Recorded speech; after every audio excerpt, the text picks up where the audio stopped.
I loved the books. I thought, you know, it's what, like 12 years ago? No, longer than that. I mean, it's probably 12 years ago that I read them. And I, at the time, you know, was a girl in my 20s and kind of reading about a girl in her 20s. I just found it quite kind of eye-opening, really. And especially a story which focuses around a woman and that she's sort of the most interesting, person to follow in the story as well. But yeah, I was a fan of the books, but obviously I've reread them and reread them and reread them now.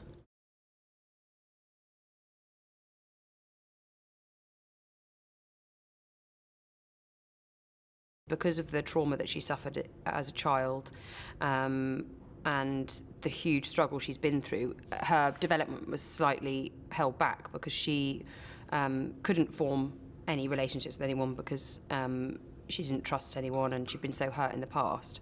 And so you're sort of watching someone grow up, really, in a slightly odd and not necessarily healthy way. And so in this film, you sort of find her, she is sort of a formed character in the way. She's not a ward of the state anymore. She's entirely independent. She has a lot of money, but I think, you know, I see her as pretty lost. I think that she, for a long time, she's a fighter, and I think that she, for a long time, had something to fight against, and then you sort of find her in this film not really having a purpose, I suppose.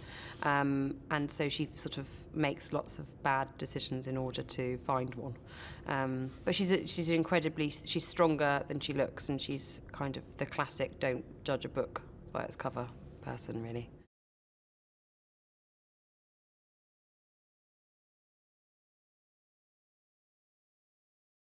I absolutely loved being in Berlin and also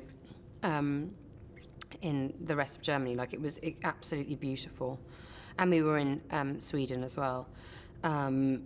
It was amazing, and I think that's the thing, is that you can't make a film like this, which is relatively gothic, and the landscape, you know, is so important to it. And so we just had to be there in the freezing cold. You know, it was difficult at certain points just because Lisbeth didn't really think about being warm. And so there was an awful lot of thermals.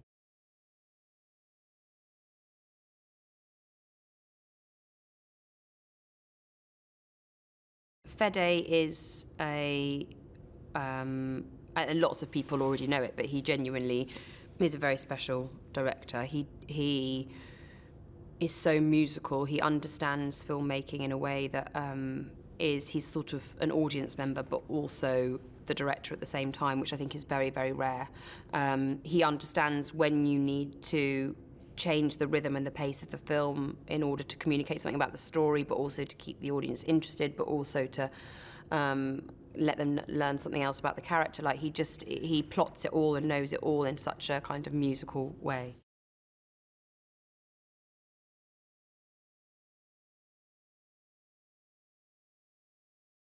My friends and family, I think, will just be like, "You didn't do that. You weren't hitting that bloke, were you?" I'd be like, "Yes, I was.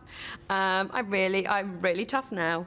I think it's, you know, they know that's the funny thing, is that I think from the outside, especially from the previous work I've done in the last couple of years, is that you'd think that possibly that this person isn't inside me, but all my family know that she is. All my family know that there's a Lisbeth Salander in there who's just aggrieved, angry, and wants to kill people. And so they'll just be like, "Oh, there she is! We recognise her. We grew up with her." So they'll be like, "Oh, it's nice to see her again." But they'll probably be quite glad that she's on a screen as opposed to, you know, next to them.